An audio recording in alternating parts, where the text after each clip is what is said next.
याद आ गई। तो विष्णुरातेन संपृष्टो भगवान बादरायण वासुदेवे भगवते निमग्ना हृदयो ब्रवे। तब फिर पूछे कि दीनहीन को कभी बंधु बनाया? बोले कि हाँ परीक्षित, एक दीन को भी हमारे प्रभु ने आज दीनहीन ब्राह्मण को भी बंधु बनाया है। बोले कौन? देखिए भगवान बादरायण सारे सुखदेव जी को कि भगवान ने कैसे सुदामा जी के ऊपर कृपा की और क्या क्या कृपा की, यह सारा दृश्य आज सुखदेव जी के आंखों में झूलने लगा। विष्णुरातेन संपृष्टो भगवान बादरायण कि भगवान हमारे वासुदेवे भगवती कि किस प्रकार अपने भक्तों के ऊपर कृपा किए हैं। अन्यमग्ना हृदयो ब्रवे, पहले निमग्न हो गए उस विहंगम दृश्य को ध्यान करके समायोजन करके, तब अब्रवीत तब बोले कि है परीक्षित, एक दिन को हीन को भी एक बंधु बनाया है। कौन थे? जैसे अपने आज के समय में इंद्र और इंद्राणी कौन है भैया? इंद्र पद होता है, अब उनकी धर्म पत्नी इंद्राणी हो गई। अभी कौन है? इंद्र। अभी हम बोलते हैं ना कर्मकांड में पूजा कराते हैं तब ओम सची पुरंदराभ्याम नमः, यही इंद्र और इंद्राणी है। यह एक पद है। कर्मकांड आप कराते हो तो उसमें जब बोलते हैं ना श्रीमन महागणाधिपतये नमः, श्री लक्ष्मी नारायणाभ्याम नमः, उमा महेश्वराभ्याम नमः, श्री माता पिता चरण कमलेभ्यो नमः, उसी में बोलते हैं क्या कि ओम सची पुनराभ्याम नमः। तो इसका कहने अर्थ है कि यही इंद्र और इंद्राणी को हम प्रणाम कर रहे हैं। वो इंद्रा सची और पुरंदर महाराज अभी इंद्र और इंद्राणी हैं। आगे चल करके राजा बलि इंद्र बनेंगे अगले मनवंतर पे। तो वैसे ही ढेर सारे विशेषता गिना दिए सुदामा जी के, लेकिन नाम कहीं नहीं लिए कि कृष्णस्यासे सखा कश्चिद ब्राह्मणो ब्रह्मवित्तमा विरक्त इंद्रियार्थेषु प्रशांतात्मा जितेंद्रियः। कि कृष्ण के सखा थे। और कैसे सखा थे? ऐसी बोलचाल बस के सखा नहीं थे, अंतरंग मित्र थे। कृष्णस्यासि सखा कश्चित और ब्राह्मणो ब्रह्मवित्तमः, ब्राह्मणों के लाइन में अग्रगण्य सबसे पहले पंक्ति में बैठने वाले थे ब्राह्मणों ब्रह्मवित्तमः। यहाँ पर सुखदेव प्रभु जी तम प्रत्यय लगा करके बता रहे हैं कि यहाँ पे जैसे गुड बेटर बेस्ट, जैसे तीन होता है ना गुड बेटर बेस्ट, वैसे ही यहाँ पे सुखदेव जी सुदामा जी कैसे थे? सुखदेव जी बता रहे हैं ब्राह्मणों ब्रह्मवित्तमः, जैसे गुह्य गुह्यतर गुह्यतम, श्रेष्ठ श्रेष्ठतर श्रेष्ठतम, वैसे ही हमारे सुखदेव महाप्रभु जी ने सीधा क्या कहा?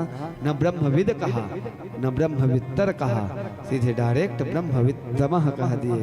तो सभी अर्थात कहने का अर्थ यह है कि सुदामा जी ब्राह्मणों में भी अग्रगण्य पंक्ति में बैठने वाले थे।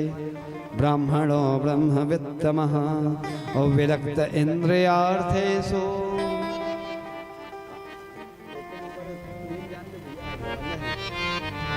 तब विरक्त इंद्रियार्थेषु सुदामा जी अपने इंद्रियों में संयमित करने वाले, क्योंकि आपको हम 5 दिन तक से लगभग इंद्रिय को संयमित कैसे करना है इसी की ही कथा जब तक भगवान की जन्म नहीं हुई थी भगवान श्री कृष्ण और रामचंद्र जी के, तब तक तो यही कथा चल रहा था कि इंद्रिय को कैसे हम संयमित करें। तो अब इसके बारे में ज्यादा बोलना बेकार है। तो इंद्रिय को आप संयमित रखने वाले थे। कौन? सुदामा जी। विरक्त भी थे।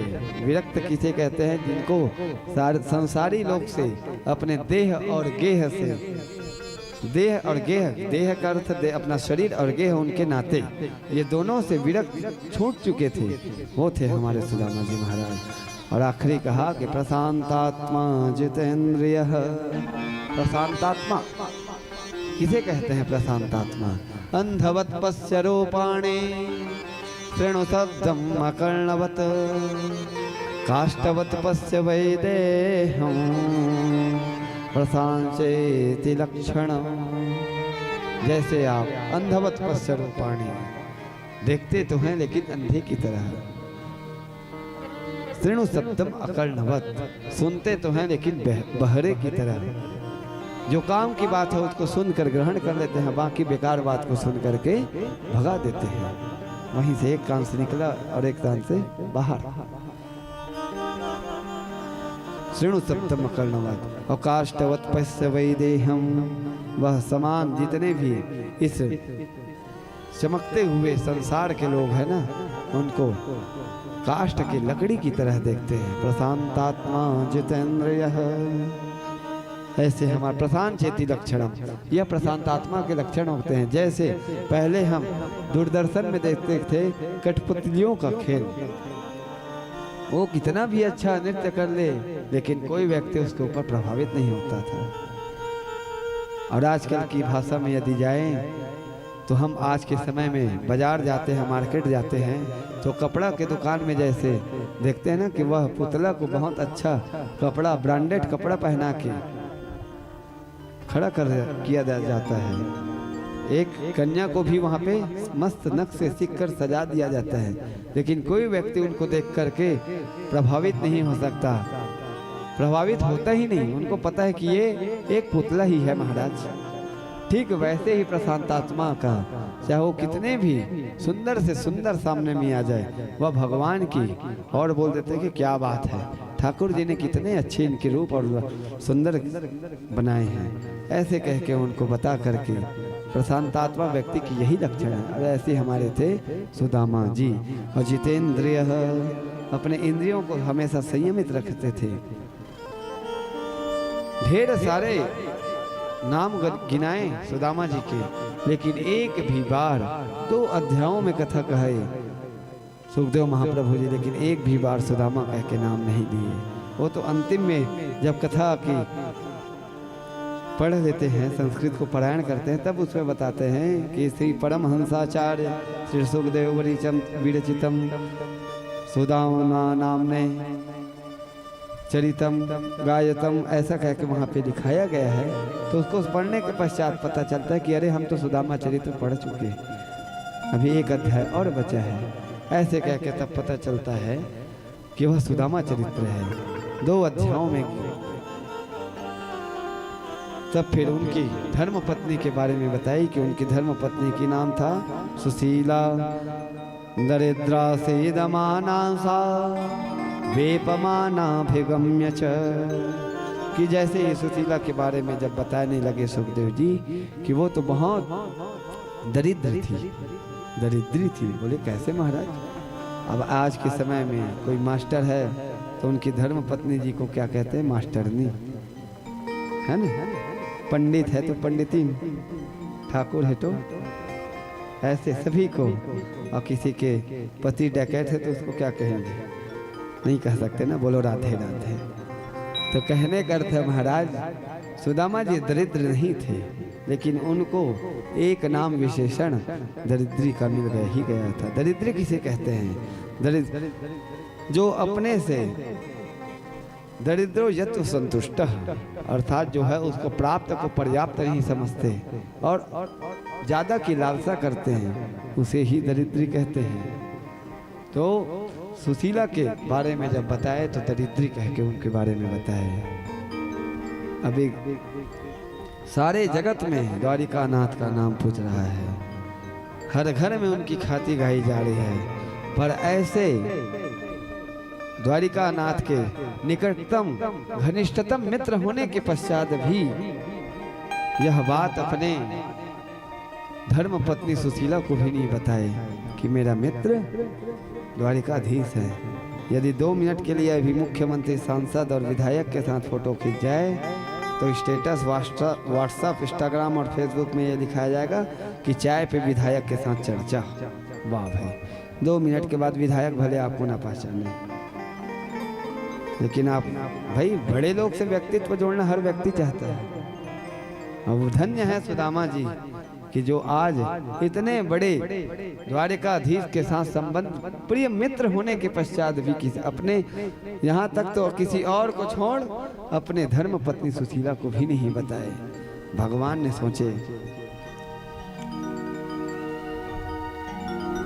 सोचे कि ये तो कभी आने वाला नहीं है मेरे घर में, चलो अब इनका खबर मैं ही ले लूं, क्या हालचाल है सुदामा का। अनेक तब फिर भगवान ने आज ब्राह्मण वेशभूषा धारण करके सीधे पहुंच गए सुदामा जी के घर। जैसे ही सुदामा जी के घर पहुंचे ब्राह्मण वेश में, हमारे प्रभु भिक्षाम देहि माते, भिक्षाम देहि, ऐसे कहकर जब भगवान ने जब आवाज दिए तब उन्हीं के घर से किवाड़ खुल करके माँ देवी सुशीला ने निकले। बोले कि महाराज हमारे घर तो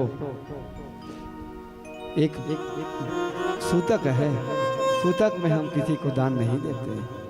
तब भगवान ने पूछा, ब्राह्मण देवता ने, कि क्या तुम्हारे घर सूतक है या जातक है? तब बोले कि सुशीला ने बोला, हाँ महाराज मेरे घर अभी अभी बिटिया का जन्म हुआ है। भगवान ने पूछा, अच्छा क्या नाम रखे बिटिया का? तब सुशीला ने कहा कि हमारी बिटिया का नाम दरिद्री है। वो जब से जन्म ली है ना महाराज, हमारे घर तो खाने के दाने के लाले पड़ गए हैं। जब यह बात भगवान ने सुने कि अच्छा, तब बोले कि देवी जी मैंने सुना था कि ये कुटिया तो सुदामा जी की है ना? हाँ हाँ महाराज, आप कैसे जानते हो मेरे स्वामी जी को? भगवान ने कहा, अरे वो तो द्वारिकाधीश के मित्र हैं, द्वारिकाधीश के श्री कृष्ण चंद्र के मित्र हैं। सांदीपनी गुरुकुल में साथ साथ पढ़ाई किए हैं, खेले हैं, खाए हैं। अच्छा, सुशीला बोली, हाँ। बोलना कि जाओ कभी उनसे मिल भर के आना, क्योंकि द्वारिकाधीश अभी के समय में बहुत बड़े ब्राह्मण भक्त हैं। तब फिर इधर तो हमारे सुदामा जी श्री हरि विष्णु के अनन्य भक्ति कर रहे थे। दरिद्री ऐसी स्थिति आ गई थी महाराज कि दिनों दिन तक एक अन्न का दाना का भी चावल नहीं बन पाता था। भगवान के चरण अमृत को ही, चरणामृत को ही तुलसी दल डाल करके ही जब बच्चों की पेट की विकट स्थिति को देखी सुशीला तो रोने लगी। तब भगवान उनके घर पहुंचे और बताए कि सुशीला देवी जी, तुम्हारे स्वामी के मित्र भगवान द्वारिकानाथ है, जाओ उनसे एक बार मिल भर के आने बोलना, और वो अभी ब्राह्मण भक्त हैं। और इधर सुदामा जी जैसे ही पूजन से निवृत्त हुए, चरण अमृत ग्रहण किए और आके अपने जगह स्थान पर बैठे। तब फिर सुशीला ने प्रश्न किया कि ननु भगवन भगवतः सखा साक्षात् श्रियः पतिः ब्रह्मण्यश्च शरण्यश्च भगवान सात्वदर्शभ। कि मैंने सुना है महाराज, क्या आपके मित्र द्वारिकाधीश हैं? क्या आप दोनों संदीपनी गुरुकुल में, अवंतिका में दोनों साथ साथ पढ़ाई की? यह बात सुनते ही सुदामा जी के नयनों में सारा गुरुकुल दृश्य दिखाई देने लगा कि क्या साथ में खेलते थे, साथ में घूमते थे, खाते थे, पीते थे। तब उन्होंने कहा कि तुमको कौन बताया? बताया कि अभी अभी एक ब्राह्मण देवता आए थे। यह बात सुनने के पश्चात कहने लगे कि हाँ सुशीला, हाँ देवी जी, हम दोनों साथ साथ पढ़ाई किए हैं। वो बड़ा बुद्धिमान था, मैं तो गधा था, पढ़ाई में थोड़ा ढीला था सुशीला। मैं यदि कोई पाठ भूल जाऊं ना तो मेरा मित्र श्री कृष्ण जानबूझकर के उस पाठ को भूल जाता था। क्यों? क्योंकि मेरे मित्र को मारना पड़े, दंड ना हो। क्योंकि जो पाठ नहीं याद करेगा उसको दंड मिलेगा। हमारे गुरुजी उसको डंडे से मारते थे। इसके कारण मैं मार ना खाऊं, मैं दंडित ना हूं, इसके कारण वो जानबूझ करके साथ में मार खाने के लिए वह पाठ को भूल जाता था सुशीला। जब सारा गुरुकुल की दृष्टांत बताने लगे सुशीला जी को सुदामा जी ने, तब सुशीला जी ने कहा कि दास्यते द्रविणम भूरे सीतते ते कुटुंबने। कि स्वामी जी मैं आपसे सिर्फ एक ही बात कहना चाहती हूँ कि जाइए आप उनसे एक बार मिल भर आइए, क्या पता उनके मिलने के पश्चात हमारा समस्त दारिद्र दूर हो जाएगा। तब फिर बोले सुदामा जी ने कहा कि देखो सुशीला कि मित्र यदि कोई बड़ा आदमी बन गया है तो उनके घर जा करके मांग करके यह अपना जीवन चलाना यह बेइज्जती है। ये मित्रता में खटाई ले आती है, हमें ऐसा काम नहीं करना सुशीला। तब फिर बात पलटने की बोली कि नहीं स्वामी जी मैं तो यह ही बोल रही थी कि सिर्फ आप उनसे मिल भर आइए, लेने देने की बात मैं नहीं कर रही हूँ। तो मुझे तो ये भी नहीं पता है कि आजकल वो रहता कहाँ है। तब सुशीला जी ने कहा आस्ते धुनादारवत्याम, आजकल वो अधुना द्वारवत्याम आस्ते, वो आजकल बड़ा भारी द्वारिकाधीश के राजा बन गए हैं। यह बात सुने तो और थर थर कांपने लगे सुदामा जी। अरे सुशीला वो तो राजा बन गया है, वो कहाँ की बात थी गुरुकुल की, क्या वो मुझे पहचानेगा कि नहीं, याद है कि नहीं। और तू इतने जब मिल आओ जब बोल रहे हो सुशीला, तो मुझे भी अब मिलने का मन ही हो गया है। लेकिन कुछ जगह ऐसे होता है, कुछ स्थान ऐसा होता है कि जहाँ खाली नहीं जाया जाता। मित्र के घर, सगा संबंधियों के घर, भगवान के घर अर्थात मंदिर में, गुरु के घर खाली नहीं जाया जाता। लेकिन मुझे तो सुशीला कुछ दिखाई ही नहीं पड़ रहा है कि मैं किसी और क्या चीज़ अपने मित्र के घर ले जाऊं। तब बोले कि आप उनकी चिंता मत करो महाराज, मैं अपने ब्राह्मणी सहेलियों के यहाँ, सखियों के यहाँ जा करके आपकी व्यवस्था तुरंत कर देती हूँ। तुरंत दौड़ते ही सुदामा जी सुशीला सीधा अपने ब्राह्मण सखियों के यहाँ चली गई। या चित्वा चतुरो मुष्टिन विप्रान पृथुकतंदुलान चैलखंडेन तान बद्ध्वा भरते प्रादादुपायनम। हे सुशीला कि ये जो 4 मुट्ठी चावल लाने के लिए भगवान सीधे अपने ब्राह्मण सखियों के यहाँ, 4 ब्राह्मण सखियों के यहाँ चले गई।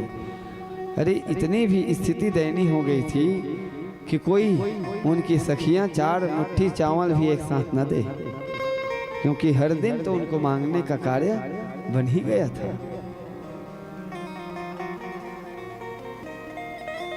वह 4 मुट्ठी चावल ला करके सुदामा जी के सामने में रख दिए, और जब बांधने लगे तो इतनी स्थिति खराब थी महाराज कि उनके घर में एक छोटे से धोती भी नहीं थी। बड़ा ही ढूंढने के पश्चात एक जीर्ण शीर्ण धोती मिली जो अनेक जगहों से फटी हुई थी और कई जगहों से अलग कपड़ा से उनको लगाया गया था, जिनको अपनी भाषा में हम कापना कहते हैं, कापा हुआ कपड़ा। वह स्थिति से जब 4 मुट्ठी चावल को सुदामा जी को बांध कर सुशीला ने दे ही दी, और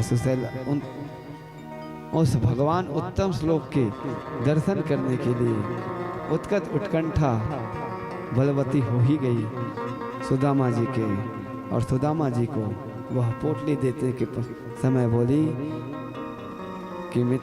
कि जब भी स्वामी जी आप अपने मित्र से जब मिलोगे ना, तो आप मेरी मनोव्यथा सारी अपना एक ही लाइन में बता दे।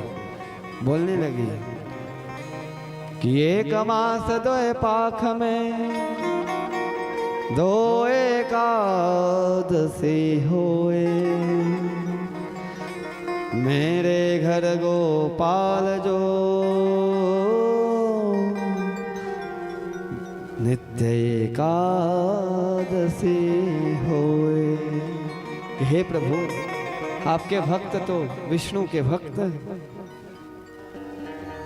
पक्ष में एक बार एकादशी का व्रत करते हैं, माह में 2 बार एकादशी आती है, लेकिन मेरे यहाँ इस अकिंचन ब्राह्मण के यहाँ नित्य 12 महीना एकादशी लगा हुआ है। क्या इस अकिंचन के यहाँ कभी द्वादशी आएगी कि नहीं? ऐसी सारी मनोव्यथा सुदामा जी को पोटली देते हुए समझा दिए। सुदामा जी ने कहा कि देवी जी, समय यदि आया तो अवश्य मैं आप उनको बता ही दूंगा। सुदामा जी अपने उस पोटली को लेकर के सीधे चलने लगे। चलते चलते थक गए, न पैर में जूते तो चप्पल है ही नहीं थे, तन के नाम में 1.5 हड्डी के सिर्फ शरीर हड्डी ही बची हुई थी, नाम मात्र मांस। चलते चलते सुदामा जी थक गए। एक वृक्ष के नीचे में, विशाल वृक्ष के नीचे में आराम करने के लिए बैठ गए। भगवान ने ऐसी लीला रची कि सीधे हवा चलने लगी। हवा चलने के पश्चात सुदामा जी को नींद आ गया। भगवान ने सोचा, जितना जीवात्मा परमात्मा से मिलने के लिए आतुर नहीं, उतना परमात्मा आज जीवात्मा से मिलने के लिए आतुर है, क्योंकि दोनों अभिन्न सखा है। सुवर्ण आवे तो सद्र सखा, ये दोनों एक दूसरे के पूरक हैं। आज जीवात्मा परमात्मा से मिलने के लिए जा रहा है। भगवान कहते हैं, अनन्यास्यन्तो माम ये जनः पर्युपासते तेषां नित्यभयुक्तानां योगक्षेमं वहाम्यहम्। जो भी मेरा भक्त एक बार मेरा अनन्य आश्रित होकर के आ जाता है, उसका मैं योग हानि लाभ क्षेम सबको मैं वहन करता हूँ। एक बार जो शरणागत होकर जो कहता प्रभु मैं तेरा, कर देता मैं अभय उसे सब भूतों से यह व्रत मेरा। या भगवान ने तो प्रतिज्ञा ही कर रखी है। लेकिन आज भगवान ने जब देखे कि सुदामा जी मेरे पास आ रहे हैं, तो भगवान ने ऐसी लीला रची कि वो सोते सोते सीधा भगवान को उसी वृक्ष के साथ सीधे द्वारकापुरी में लाकर भी सुला दिया। जब नींद खुली सुदामा जी के, तो बड़े बड़े दिव्य दिव्य भव्य महल जब देखे तो आश्चर्यचकित रह गए। वहीं से एक आता हुआ राहगीर पथिक को दिखाई पड़ा। बोले कि भैया राम राम राम राम, ये बता सकते हैं भैया कि ये द्वारिकापुरी कहाँ है? तब उस पथिक राहगीर ने कहा कि बाबा पंडित जी, ये जितने आप भव्य भव्य महल देख रहे हो बड़े बड़े ना, ये सब द्वारिकापुरी ही है। आप द्वारिकापुरी में हो। अच्छा, तो आप ये बता सकते हो भैया कि ये द्वारिका के राजा श्री कृष्णचंद्र जी है कहाँ? क्या आप उनका पता बता सकते हो? तब फिर वह पथिक राहगीर ने कहा कि पंडित जी, महाराज जी, जो आप जितने बड़े बड़े भव्य दिव्य महल देख रहे हो ना, ये सब द्वारिका नाथ के ही महल हैं। आप जो भी महल में आप चले जाओ, वो सभी द्वारिकाधीश के ही महल हैं। द्वारका यह बात सुने तब फिर बोले वह राहगीर कि जिनकी नाम ले रहे हैं ना बाबा, वो कोई साधारण नहीं है। तो बोले कि कैसा बोला जाए भैया? तब वह राहगीर ने बताया कि बाबा वो आजकल बहुत बड़े राजा बन गए हैं, राजा हो गए हैं, तो राजा का नाम विशेषण के साथ लिया जाता है। अनंत समलकृत छत्रपति धर्म चक्रवर्ती सर्वेश्वर सर्वत्र स्वतंत्र गो विप्र प्रतिपालक ब्राह्मण के अनन्य भक्त श्री कृष्ण चंद्र जी महाराज द्वारकाधीश। ऐसे जब इतने लंबे चौड़े जब नाम बताए, आश्चर्य हो गए सुदामा जी। अरे आज तो ये बहुत बड़े राजा बन गए हैं, तो ये राजा बन गए हैं, तो क्या पता मुझे पहचानेगा कि नहीं। जब यह बात सोचते सोचते सुदामा जी सीधे अब द्वारकाधीश के महल के अंदर की ओर प्रविष्ट हो रहे हैं। महेश जैसे ही द्वारकाधीश के महल के अंदर में प्रविष्ट किए तो भागवत के अनुसार तो सीधे सुदामा जी अंतःपुर की ओर प्रविष्ट हुए। आपको मैं कल भी बताया था कि कल जब कुंडनपुर के जब पंडित जी आए तब भी उनको रोका गया नहीं था, और आज सुदामा जी भी ब्राह्मण थे, सुदामा जी को भी रोका गया नहीं, और सीधे डायरेक्ट अंतःपुर जहाँ रुक्मिणी मैया स्वयं निज निवास में निवास करती थी, सुदामा जी सीधे अंतःपुर वहीं पहुँचे।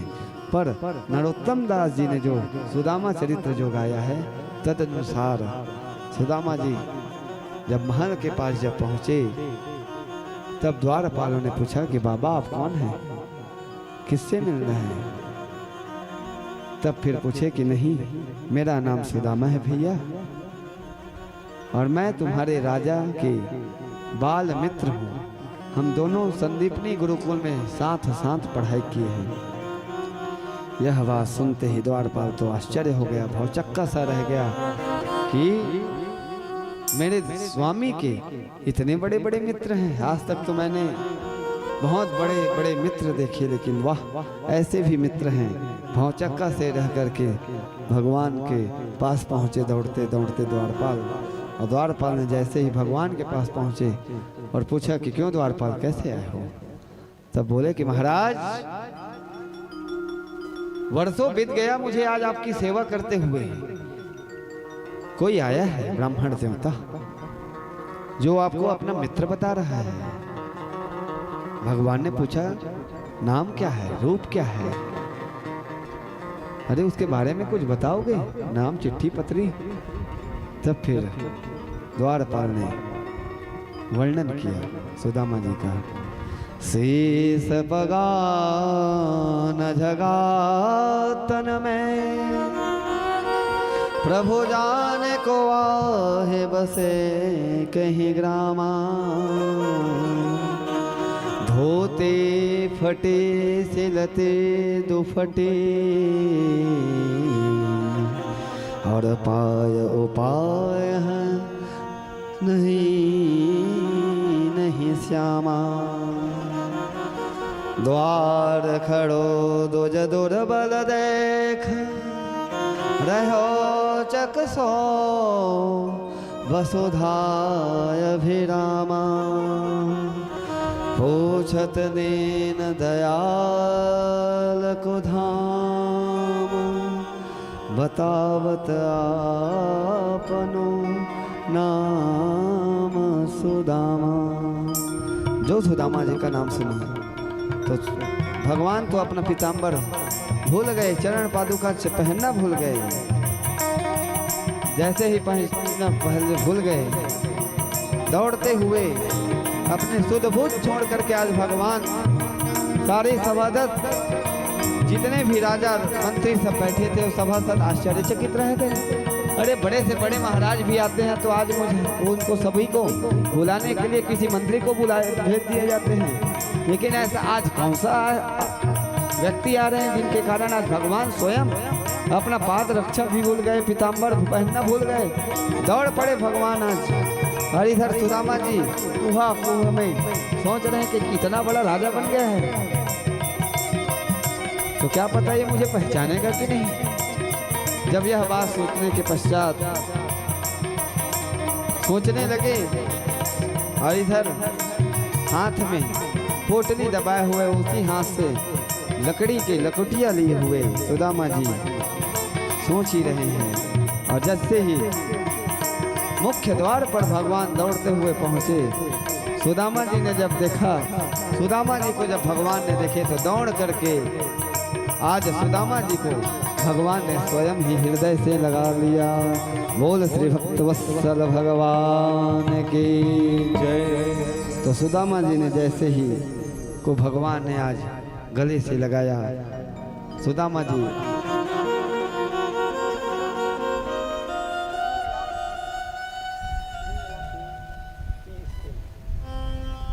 जैसे ही भगवान ने सुदामा जी को जैसे ही देखा,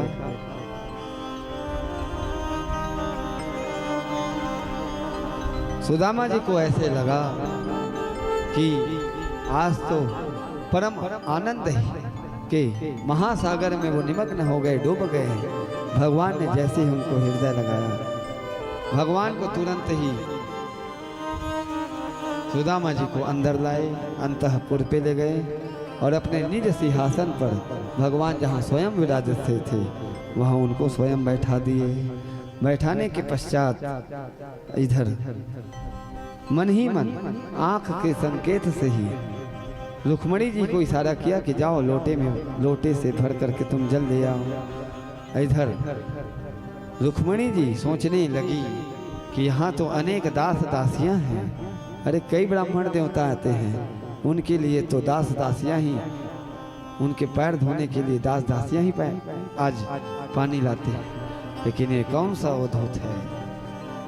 भगवान ने सुदामा जी के अपने निज सिंहासन में बैठाने के पश्चात भगवान ने उनके चरणों को दबाने लगे।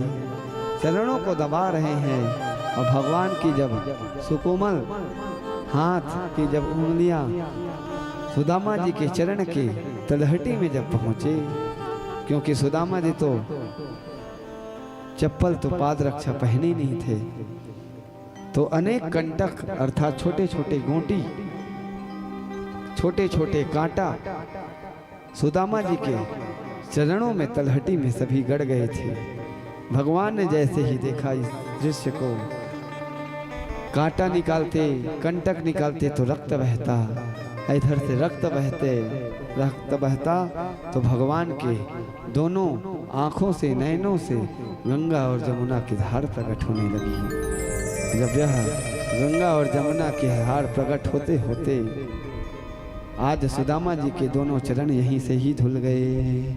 ऐसे बेहाल बेवाइन सो पग, कंटक जार लगे पुनि जोए। हायो महा दुख पायो सखानित, आई ते न किते दिन खोए। देखे सुदामा के दीन दशा, करुणा करके करुणा निधि रोए। पानी परात को हाथ छुओ नहीं, नैनन के जल सो पग धोए। प्रीतो विमुंचयन बिंदु नेत्राभ्यां पुष्करे क्षण। जब तक इधर रुक्मणी मैया लोटा से जल लेके ही आती, तब तक तो यहाँ गंगा और जमुना के भगवान के नयन नीर से ही आज सुदामा जी का पाद प्रक्षालन ही हो चुका था। यह जब दृश्य रुक्मणी जी ने जब देखी तो वह सोचने लगी और कहने लगी, किम अनेन कृतं पुण्यम अवधूतेन भिक्षुणा, श्रेयाहीनेन लोकेऽस्मिन्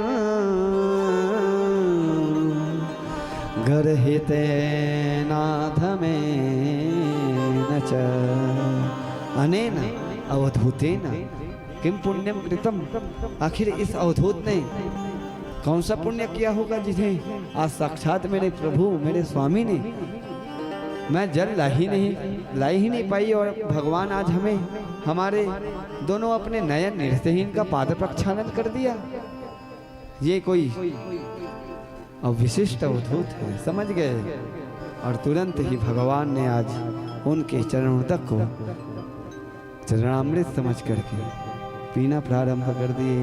अग्रहीत शिरसा राजन भगवान लोक पावन। आज भगवान ने स्वयं सुदामा जी के पाद प्रक्षालन जल को ग्रहण किया और बोले कि जो मैं भक्त के लिए थोड़ा समय ले लेता हूँ उनको कृपा करने के लिए, तो वो जितने भी नाराज होते हैं वो मेरे लिए जो दोष है उस दोष को दूर करने के लिए आज मैं ऐसे भक्त सुदामा के पाद प्रक्षालन को मैं ग्रहण करता हूँ। ऐसे कह के भगवान ने सीधा सुदामा जी को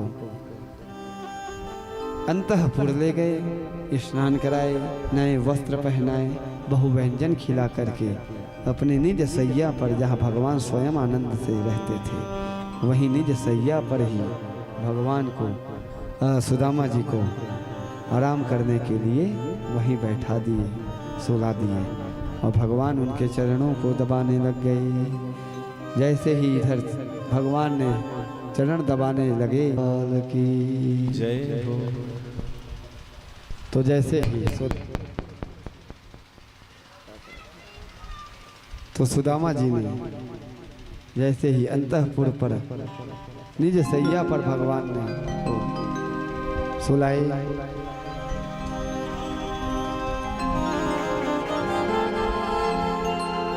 इधर सुलाने के पश्चात बोलने लगे कि क्यों महाराज, मैं तो यही जानता हूँ। और इधर जब जैसे ही पैर दबाने लगे हमारे भगवान, तब फिर उतने में ही रुक्मणी मैया ने देखी कि अरे जब मेरे स्वामी ने जब पैर दबा रहे हैं तो क्यों भी मैं भी कुछ भी पुण्य कमा लूँ। तुरंत पंखा की लेकर के पंखा से सेवा करने लगी। देवी परे चर साक्षात चामर व्यजने नवै। सुखदेव जी कहते हैं कि परीक्षित करो दर्शन। जिन सुदामा को भाग्यहीन धनहीन समझ रहे हैं, जिनके आज जगत के मालिक आज उनके चरण दबा रहे हैं, और भगवती श्री महालक्ष्मी आज उनके पंखा सेवा कर रही है, ऐसा भाग्यवान ऐसा ब्राह्मण कौन हो सकता है। परीक्षित दर्शन करो। ऐसा करके आज भगवान उनको दर्शन करा रहे हैं। तब सुखदेव जी कहते हैं कि राजन, भगवान कहते हैं कि क्यों आपने कोई, सुदामा जी से भगवान कहते हैं कि प्रभु सुदामा जी, क्या आपने कभी विवाह किया है कि नहीं किया। क्योंकि आप तो जब गुरुकुल में जब हमारे साथ पढ़ते थे तो बाबा बैरागी के बात बहुत करते साधु संत की, कि आप साधु संत थोड़ी बन गए। तब उतने में ही हंसने लगे और बोले कि हाँ, एक विवाह हुआ है भैया, तुम्हारी भाभी को नाम है सुशीला, जैसे नाम वैसे ही काम है। और आज तुम्हारे भाभी ने ही हमें तुमसे मिलने के लिए भेजो है। अपे ब्रह्मन गुरुकुला भवताल दक्षिणा समावर्तेन धर्मज्ञ भार्योढ़ा सदृशीनवा। जब विवाह की जब बात कही, तब फिर सुदामा जी के मुख में थोड़ा सा प्रसन्नता आई। उसके पश्चात पूछे कि अब तुम ही बताओ कि क्या करना है। तब बोले कि नहीं, विवाह तो हमने कर लिया है। तब फिर सारे बोले कि तुम्हारी भाभी जी से हमारी कभी चर्चा किए हो है। बोले कि हाँ कनुआ, तुम्हारे भाभी ने भी आज मुझे तुम्हारे पास मिलने के लिए भेजो है। ऐसे जब बात सुने प्रभु ने तो खुश हो गए कि तुम तो भी, मेरे भाभी ने कुछ न कुछ मेरे लिए तो अवश्य भेजे होंगे। बोले कि नहीं कन्हैया, हम कहाँ गरीब दीनहीन ब्राह्मण और तू कहाँ राजा, हम तेरे लिए क्या ला सकेंगे।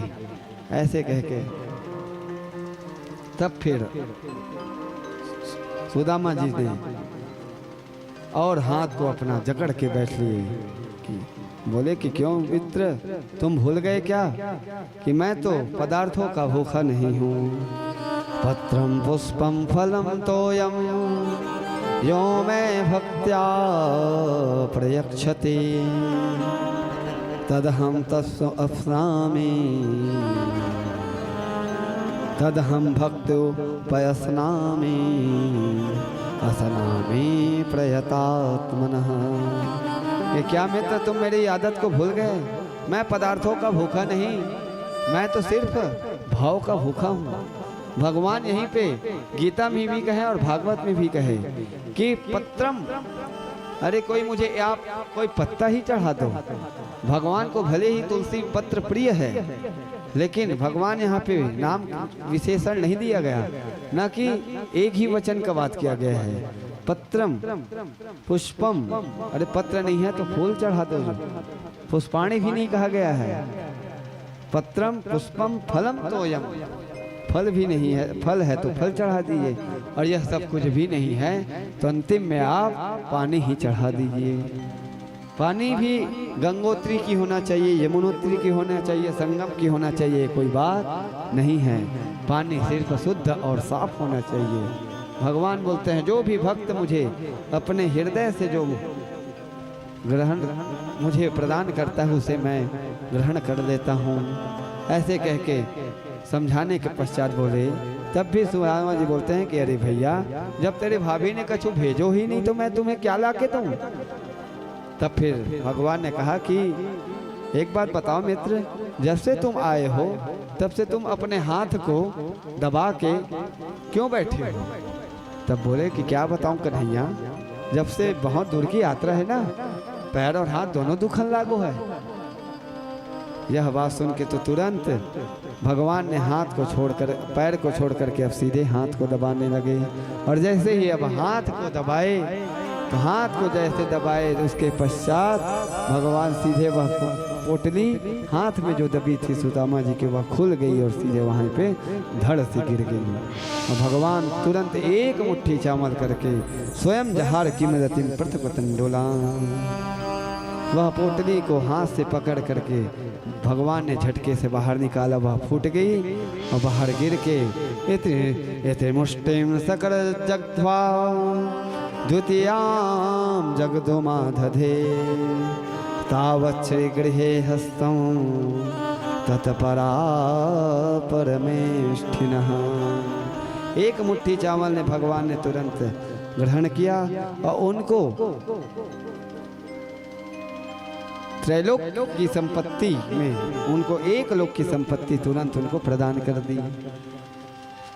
और इधर जब दूसरे मुट्ठी के जब कामल खाने की जब बारी आई तो रुक्मणी जी ने रोक दिया।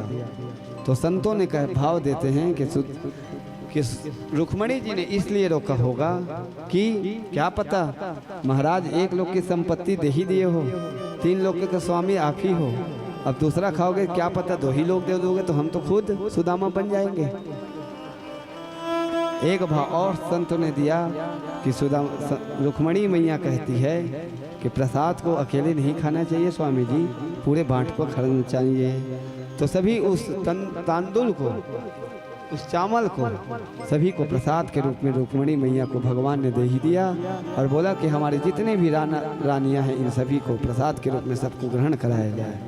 इस प्रकार फिर समय पा करके बोले कि कुछ भी तो बोली होगी देने के पश्चात। तब बोले कि हाँ तुम्हारी भाभी ने एक ही बात बोली है भैया। कौन सी बात? कि ये समास 2 पाख में 2 एकादशी होए, मेरे घर गोपाल जो नित्य एकादशी होए। भगवान ने प्रति उत्तर तुरंत ही मन ही मन दे ही दिया। होने से थे हो गई अब ना ऐसे होए, भावे तेरे भवन में नित्य द्वादशी होए। हे जाओ भाभी जी, आज के बाद आपके घर में कभी एकादशी नाम का चीज होगा ही नहीं। आज से आप हमेशा द्वादशी ही करोगे। आइए हमारे बीच में भी भगवान श्री द्वारिकाधीश एवं श्री सुदामा जी का झांकी आ ही गया है। आइए हम सभी उस झांकी का भजन के साथ आनंद लें।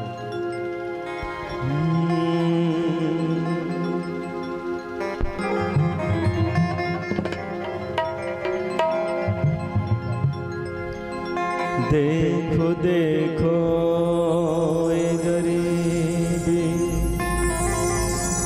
ये गरीबी कहाँ,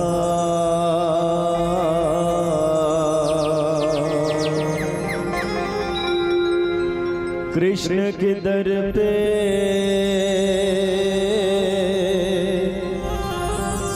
विश्वास लेके आया हूँ। मेरे बचपन का यार है मेरा श्याम,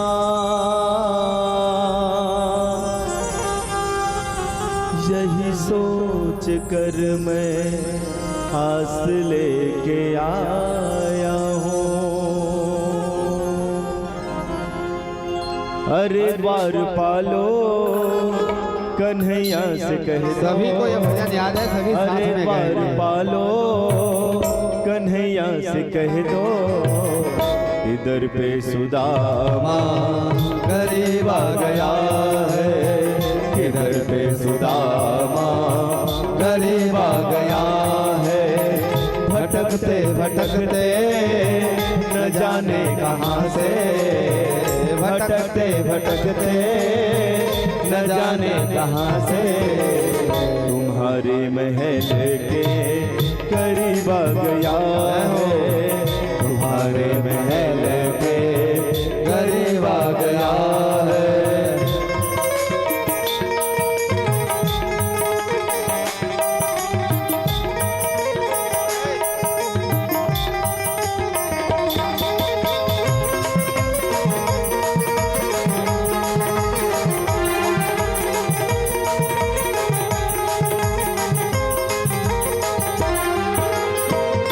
सर पे है पगड़ी न तन पे है जामा, बता दो कन्हैया को नाम है सुदामा, बता दो कन्हैया को नाम है सुदामा। न सर पे है पगड़ी न तन पे है जामा, बता दो कन्हैया को नाम है सुदामा। पगड़े न तन पे है जामा, बता दो कन्हैया को नाम है सुदामा, बता दो कन्हैया को नाम है सुदामा। एक बार मोहन से जाकर तो कह दो, एक बार मोहन से जाकर तो कह दो, कि मिलने सखा पद नसीब आ गया है, इधर पे सुदामा गरीब आ गया है।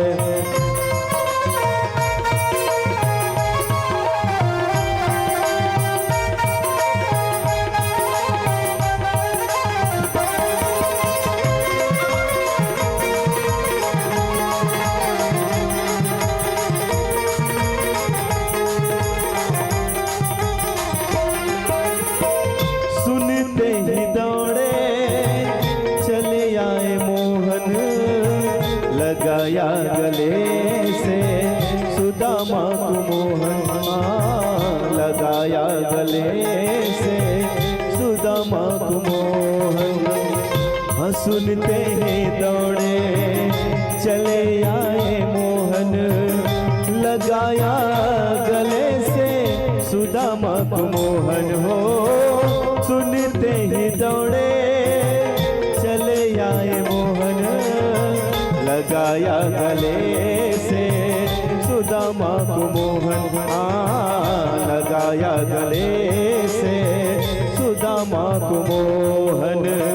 हुआ रुक्मणी को ही अचंभा हुआ रुक्मणी को, बहुत ही अचंभा।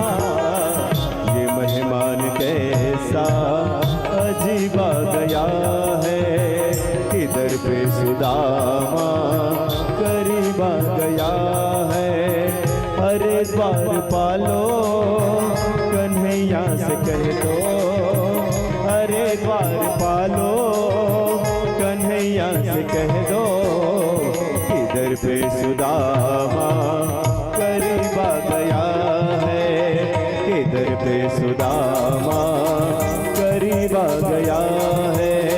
भटकते भटकते न जाने कहाँ से, भटकते भटकते न जाने कहाँ से, तुम्हारे महल के करीब आ गया है, इधर पे सुदामा करीब आ गया है, तुम्हारे महल के करीब आ गया है, इधर पे सुदामा करीब आ गया है।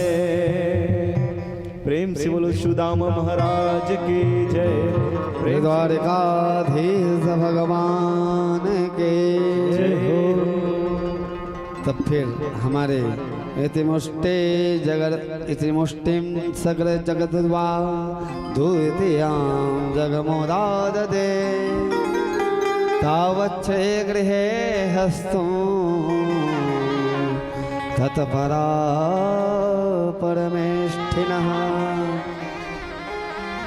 तो इसके प्रकार जब भगवान ने उनको एक लोक की जब संपत्ति दिए और रात भर सुदामा जी द्वारिकापुरी में ही विश्राम किए, विश्राम करने के पश्चात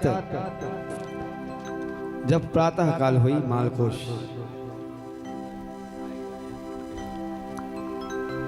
जैसे ही इधर प्रातः काल हुई, एक रात रुके, पूरे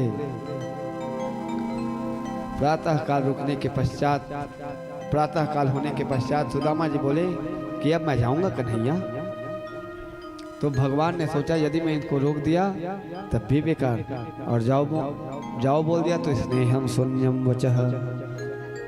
यदि आपके घर में कोई रिश्तेदार आया है और आप जाओ बोल दोगे तो अच्छी बात है क्या, रुकने के लिए ही बोल रहे, अरे और एक दो दिन रुक जाइए, अरे मन नहीं रहेगा दिखावे के लिए बोलेंगे कम से कम आप, लेकिन बोलेंगे ही।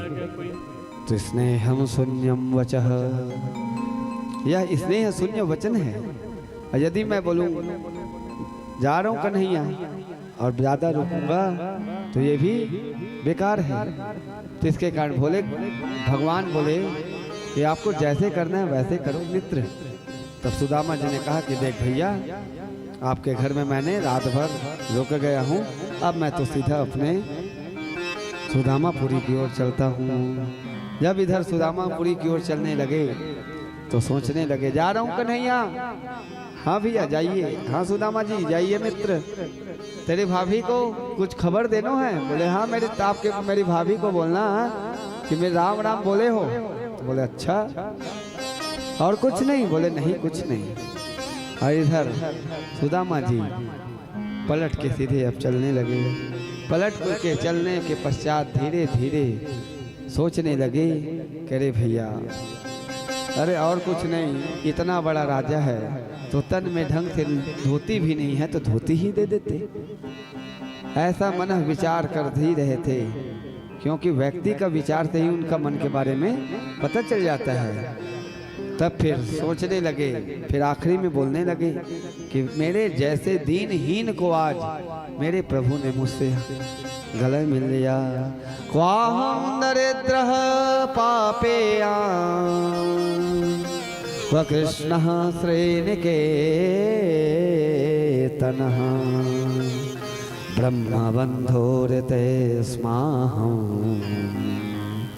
बाहुभ्यां परिरंहितः। सुदामा जी कह रहे हैं कि मुझ जैसे बाहुभ्याम परिरंभितः, मेरे जैसे दीनहीन व्यक्ति को आज इन्होंने मुझसे गले लगाया। ये सबसे मेरे लिए जीवन की सौभाग्य की बात है कि नहीं? इससे बड़ा सौभाग्य और क्या होगा? कहाँ राजा, मैं कहाँ भोज तेली, जो आज मेरे जैसे अकिंचन ब्राह्मण को आज उन्होंने हाथ लगा के मुझे गले लगाया है। वहाँ हम दरिद्र, मेरे जैसे दरिद्र दीनहीन को, और सोचने लगे कि यदि मुझे जानबूझ के यदि धन संपत्ति दे देते हैं तो व्यक्ति की, देखो यदि व्यक्ति के पास धन संपत्ति आ जाए ना तो उसको बौराते, उनके मन को घूमते हुए जल्दी समय नहीं लग पाता। धन को पचाना भी बहुत असंभव कार्य है भैया। एते पंचदशानर्थाः, 15 प्रकार के धन में दोष होते हैं। धन में दोष होने के कारण सोच रहे हैं कि मैं तो जन्म से दरिद्र हूँ, इसी के कारण मुझे आज कोई धन नहीं दिए। अच्छा किए भगवान ऐसे सोच रहे सुदामा जी। अधनोयम धनम प्राप्य माधुचरण स्मरे इति कारुणिको नूनम धनम में भूरिना ददा, धनम में भूरि ना ददात। मुझे इसी कारण धन में, क्योंकि व्यक्ति का धन से बहुत व्यक्ति को विचलित हो जाता है मन। धन को संचय करना, संरक्षित करना और उसका उपभोग करना भी बहुत बड़ा दिमाग का काम है। इसी के कारण दिमाग की फिर ना जाए, इसके कारण आज भगवान ने सोचते लगे कि नहीं। सुदामा जी सोचते सोचते जा रहे थे, और जैसे ही सुदामा जी जब अपने नगर सुदामापुरी की ओर पहुंचे तो वहां दिव्य बड़े बड़े महेंद्रम भवनों यथा, बड़े बड़े दिव्य भवन एवं महल बन गए थे। यह जब दृश्य सुदामा जी ने देखा कि अरे मेरी झोपड़ी कहाँ गई, यहाँ कैसे बड़े बड़े दिव्य महल बन गए हैं, तब कहा कि भैया ये कौन सी गांव है? बोले कि ये सुदामापुरी है। तब सुदामा जी ने कहा कि अच्छा अच्छा, कोई सुदामा नाम के राजा ने इस जगह को पसंद कर लिया है और यहाँ पे नए नए दिव्य दिव्य बड़े बड़े महल बना के रख दिए हैं। ऐसा जब सुन के सोचने लगे कि वाह, ये तो यही बात है। तो सोचने लगे सुदामा जी, अरे चलो अच्छी बात है, किसी राजा को यह नगर पसंद आ गया, ले लिए, अपना घर बना लिए, लेकिन मेरी 1.5 हड्डी की सुशीला है कहाँ? अरे उसको तो दिखना चाहिए। तब यह बात थोड़े देर के बाद सुशीला के दूत ने जब देखे कि अच्छा सुदामा जी आ गए, तो सुशीला को तुरंत खबर किया कि आपके स्वामी जी आ गए हैं। तो सुशीला जी ने नख से सिख तक नए साड़ी, नए थारी, दीपक जला करके आज सुदामा जी के स्वागत करने के लिए सभी दास दासियों के साथ सुशीला जी सुदामा जी का स्वागत करने पहुंचे। बोल सुदामा महाराज की जय हो। आप सभी माताओं से विशेष अनुरोध है भैया, नहीं 10 मिनट में सीधा परीक्षित मोचास, तो परीक्षित मोक्ष नहीं है, मस्त बैठेंगे, भजन गाएंगे और चढ़ोती चढ़वाएंगे। 7 दिन तक तो कथा मस्त सुना ही डाला हूँ मैं आप लोगों को। तो आप लोग से विशेष निवेदन है, मैं थोड़ा क्रुद्ध भी हो जाता हूँ समय के साथ, बहुत सरस होने के पश्चात, क्योंकि मेरे बताया ना आपको, मेरे कार्ड में 2 गुरुओं की फोटो लगी रहती है। एक विराट नगर वाले जो बहुत ही गुस्सा और क्रुद्ध से बात करते थे, और एक हमारे वृंदावन वाले गुरुजी, जिनको प्रथम बार इसी जगह पर, इसी स्थान पर लाने वाले हमारे सामने में, जो कि आज हम हमारे इस कथा में 3 दिन तक कथा सुनने के लिए, श्रवण करने के लिए पहुंचे। मैं उनका बहुत बड़ा आभारी हूं। एक बार जोरदार उनके लिए, मेरे पूज्य गुरुजी के लिए ताली, और मेरे उनके शिष्य श्री गोपाल कागलीवाल जी के लिए, जो कि हमारे, अरे उनके ही द्वारा तो हम गुरुजी को जाने हैं, उनके द्वारा हम उनसे सीखे हैं। तो मैं आपको बहुत बहुत धन्यवाद देता हूं, और आप हमें 3 दिन तक यहाँ पे आज कथा सुनने के लिए आज पधारे, इनके लिए हम बहुत बहुत आभारी हैं आपके। इसी जगह पर हुई थी ना प्रथम बार कथा, ठीक ऐसी ही स्टेज बनी थी, और उनका आशीर्वाद स्वरूप अभी ठीक 22 या 23 जून से 27 या 28 जून तक भिलाई में श्री शंकराचार्य कॉलेज में पराशर जी का कथा फिर से होने वाला है। आप सभी को हम यहीं से सूचित कर रहे हैं। 23 जून या 22 जून से है, फिक्सेड है वहाँ पे शंकराचार्य कॉलेज पे, हर साल वहाँ होती है लगभग। तो ऐसे तो सुदामा जी ने देखा कि अरे मेरे 1.5 हड्डी की सुशीला कहाँ गई, तो चमचमाती हुई साड़ी थाली को लिए दीपक को लेते हुए सुदामा जी जैसे ही सुदामा जी के सामने में पहुंचे और तब फिर बोले कि तो सुदामा जी और साइड हट गए कि अरे कोई रानी आ रही होगी अपने स्वामी जी का स्वागत करने के लिए, तो सुदामा जी और साइड हो गए। तब सामने जाके सुशीला ने खड़े हो गई। तब बोले जी कि देवी जी आपका परिचय, बोले कि सुशीला ने तब फिर आवाज दी कि वाह महाराज, अपने मित्र से ऐसे मिले कि आपने तो हमें ही भूल गए। तब फिर समझ आया कि अरे मेरी 1.5 हड्डी की सुशीला, तू इतनी कहाँ से चमचमाती थाली, नए नए साड़ी, इतने बड़े अटारी, ये कहाँ से आ गया। सुदामा मंदिर देख डरे, सुदामा मंदिर देख डरे, सुदामा मंदिर देख डरे, सुदामा मंदिर देख डरे।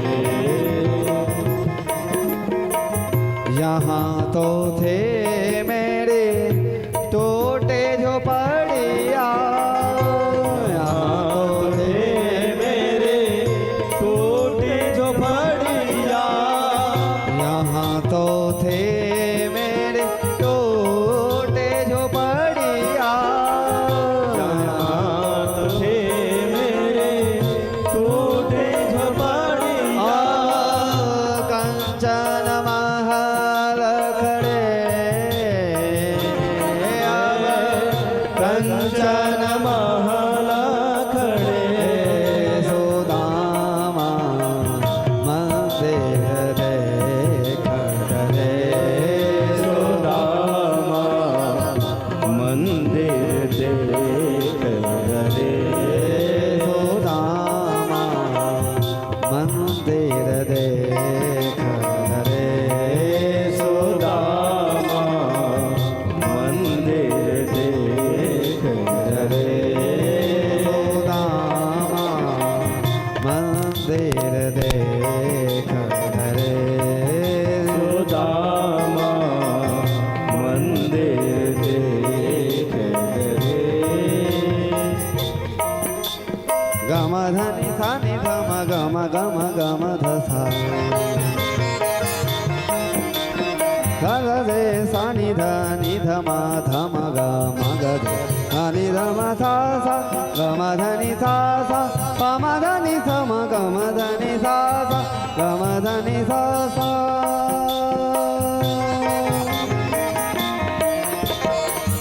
यहाँ तो थे मेरे टूटे झोपड़िया, यहाँ तो थे मेरे टूटे झोपड़िया, कंचन महल खड़े, कंचन महल खड़े, सुदामा मंदिर देख डरे, सुदामा मंदिर देख डरे, सुदामा मंदिर देख डरे। तो जैसे ही सुदामा जी अपने नगर को नए रूप में देखे तो वो भी आश्चर्यचकित हो गए। सुदामा जी ने सुशीला जी ने कहा कि वाह महाराज, तुम तो जैसे ऐसे मित्र से मिलके आए हो कि आप अपने धर्मपत्नी अपनी देवी जी को भी भूल गए। तब सुनाई जब आवाज कर्ण में स्पर्श हुई, तब समझ आया कि ये तो मेरी सुशीला है। तब बोले कि ये कैसे हुआ, तब बोले कि ये आपके मित्र का ही चमत्कार है।